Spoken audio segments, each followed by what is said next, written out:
Hello po, magandang araw po sa inyo lahat. At ang schedule po natin sa pag-harvest ay ngayong araw. Kaya ayan po ang ating nakukuha. Medyo marami-rami na po ang ating na-harvest. Salamat sa Panginoon.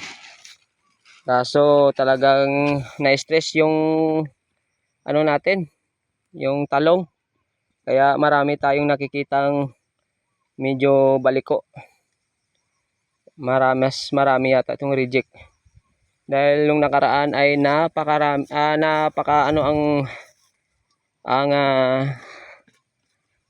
ulan, no? Halos isang buwan ang paulan-ulan, no? Basa lagi ang lupa. Kaya ang nangyari ay na-stress.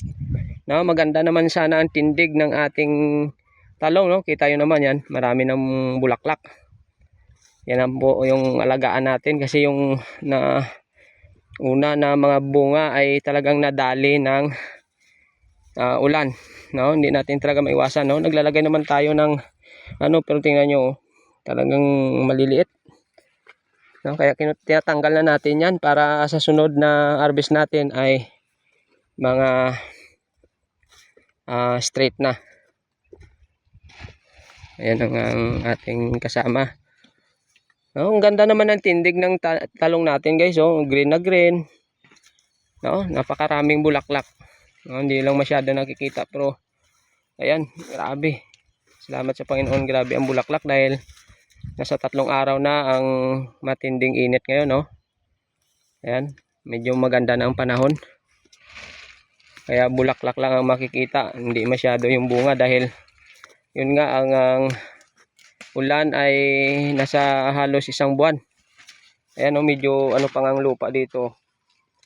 Medyo basa-basa pa konti. 3 araw na nainit pero medyo basa pa.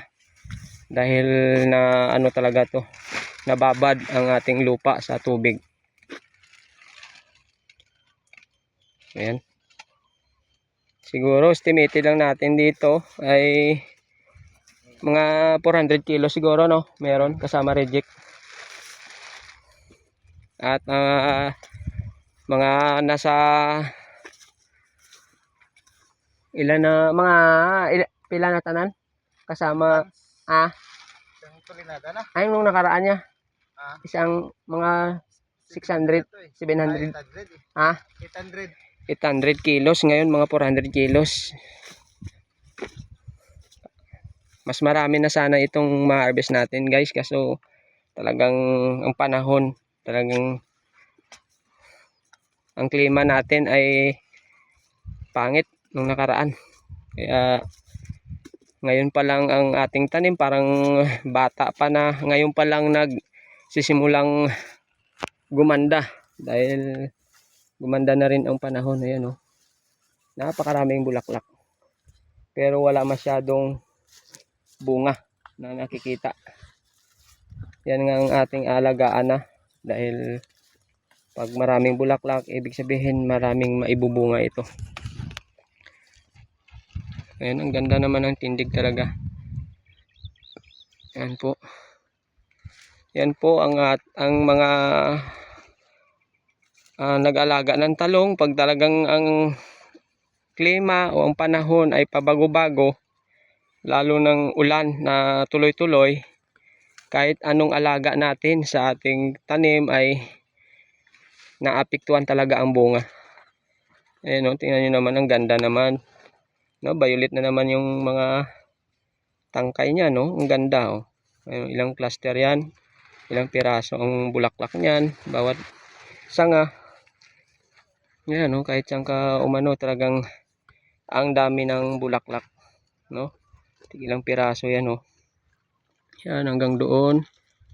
Ang ganda ng tindig ng talong natin pero wala masyadong bunga, no. Hindi natin maiwasan yan sa panahon, no, na ang ganda. Ang nagtitreat naman tayo ng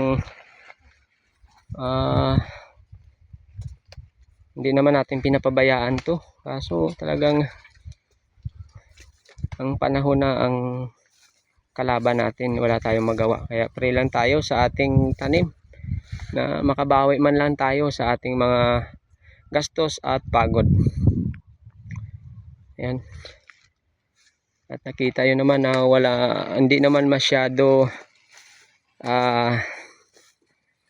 wala namang tusok, no? Ang ganda ng talungan natin, wala masyado tusok, walang may naglalanta dyan, no?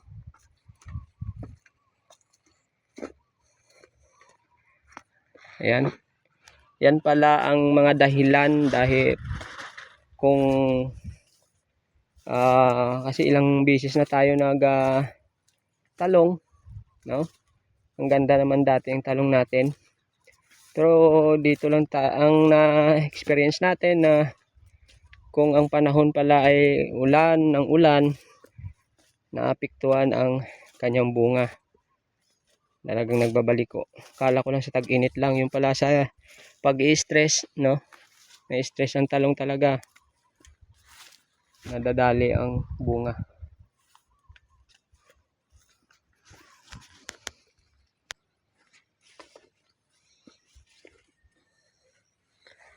Yan ang ganda ng ano nyo. Ang iba ma-straight naman, ang iba balok pa talaga. Ayan.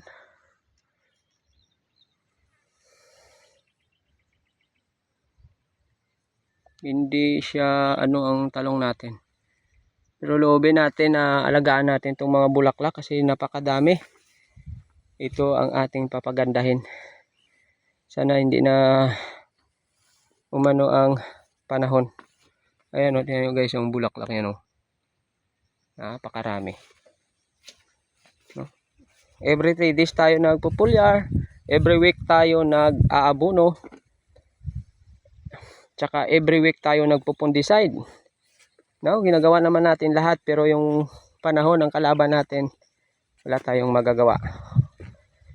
No, pray lang tayo na maging maganda ito ang ating makabawi naman tayo. Ayan o. At ang variety po natin dyan ay ang Calixto F1 ng East-West. Baka magtanong kayo kung ano, maganda naman talaga kasi ang Calixto. Ayan o. Maraming mamunga at mamulaklak. Ayan po.